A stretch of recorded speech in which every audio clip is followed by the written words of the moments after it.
AEW Dynamite took place from Indianapolis, Indiana tonight. You had fireworks to start the show. You have Jim Ross, Tony Schiavone, and Excalibur as your announcers. And there's been a lot of discussion about JR, whether or not he's too old. I would say, yeah, he is. I don't think this is his kind of wrestling. He seems disinterested when you hear him talk. And you can tell, like, when you listen to his podcast, you can tell the kind of wrestling he likes and the kind of wrestling he doesn't like. And I just didn't think AEW would be a great fit for him. So you start the show off. You have Nick Jackson facing Ray Phoenix in the singles match. You have a good matchup here. It goes on for a while.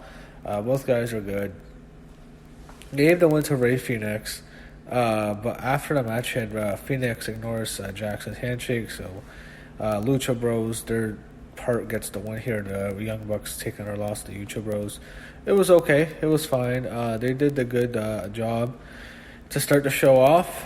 I guess you just keep building. You know, the Young Bucks, I don't want to say they're doing it on purpose, but it does seem like because they're part owners, or not they're part owners, but they're really high up in the company. I don't know if they really want to put themselves over. Same thing with Cody and Kenny.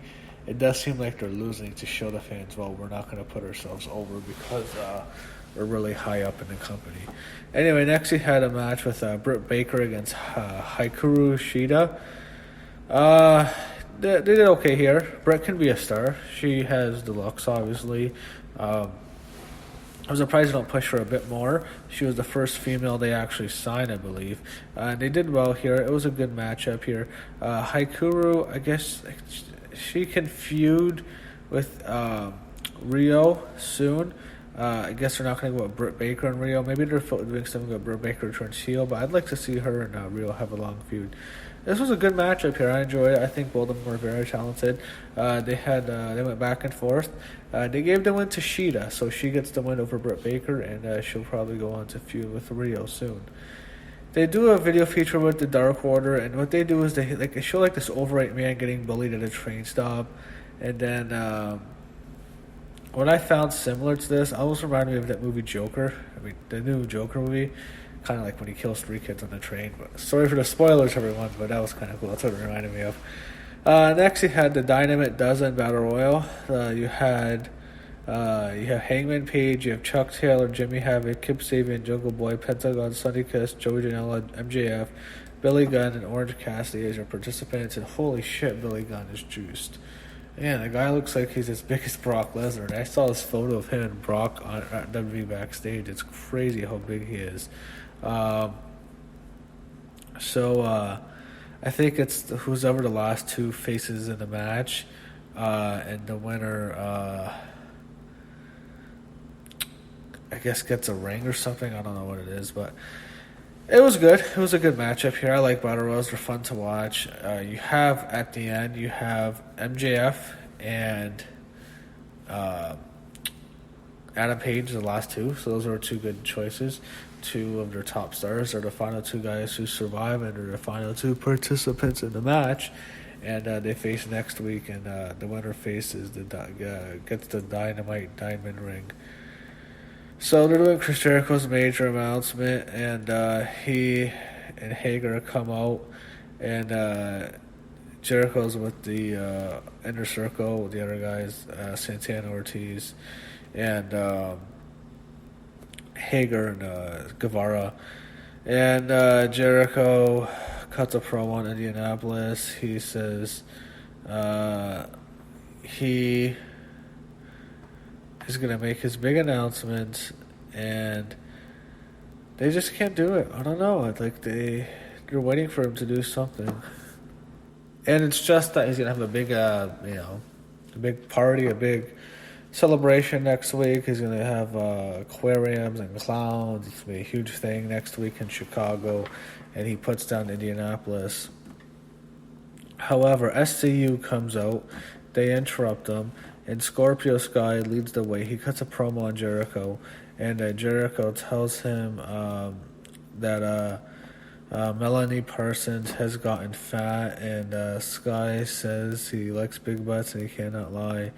It goes back and forth, and they have a brawl, and it's a big battle, and you have Daniels and Kazarian get handcuffed to the ropes, and they get beat up, and then Jericho hits the Judas Effects on Sky, but the Jurassic Express comes out, and they have a battle, and they had Hagar and Luchasaurus go face to face. That was kind of cool, so that was interesting. You had Luchasaurus fight the Librarian Peter Avalon. I'd love to see Leva Bates, not Peter Avalon. This is a quick squash, as it should be. And they had Luchasaurus celebrate with Marco Stunt and Jungle Boy. Hopefully we never have to see Marco Stunt wrestle again. Next, you had Proud and Powerful, Santana and Ortiz against the Private Party. So they did this really good tribute to Matt Travis over the top turnbuckle. And they had a t-shirt being hanged of him over the top turnbuckle. So I'll tell the Matt Travis story quickly. He was a wrestler. He's in New York, and he was... he's a popular independent wrestler, but he was riding his bicycle a couple of weeks ago on this New York City bridge. I don't think it's the Brooklyn Bridge, but it's a big bridge. And it's basically you can't make a left turn onto the bike lane.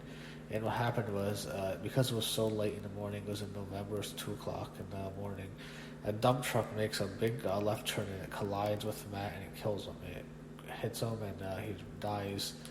I don't know when he died, but the impact killed him. You know, it's just horrible. It's a horrible accident. It's just a carelessness, and Matt's gone. It's a horrible tragedy, obviously. Yeah, they did a tribute for him, which was really, really good. The match itself was good. I liked the long standing suplex spot. That was kind of cool. Private Party gets the win, and they're going to push them. But yeah, they had him pin Santana Ortiz, which was a surprise.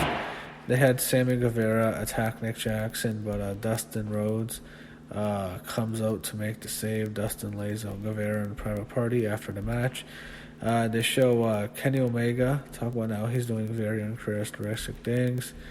His downfall is losing to Pac, and he's doing a good interview here, actually. So main event, you had John Moxley against Darby Allin. Again, good matchup here. I enjoyed it overall.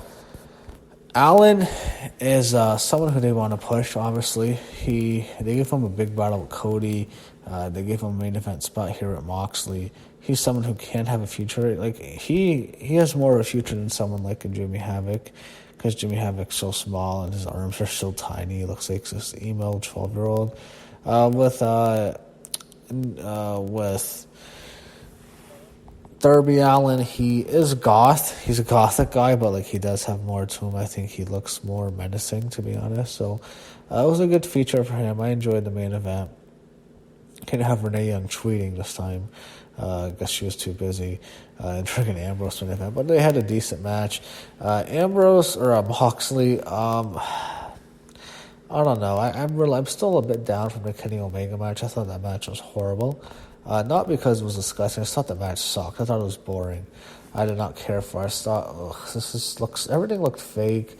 I don't know. I was just not a fan of it. That match needs to be covered in blood if that thing's gonna work. You just have to bleed the whole match. But Moxley gets the win here. I guess maybe he will feud at Jericho. I don't need to see that. I don't want to see Moxley and Jericho, to be honest. But maybe he goes to that next level. But yeah, he gets the win here, and we'll see what's next for AEW next week as Dynamite takes place from Chicago.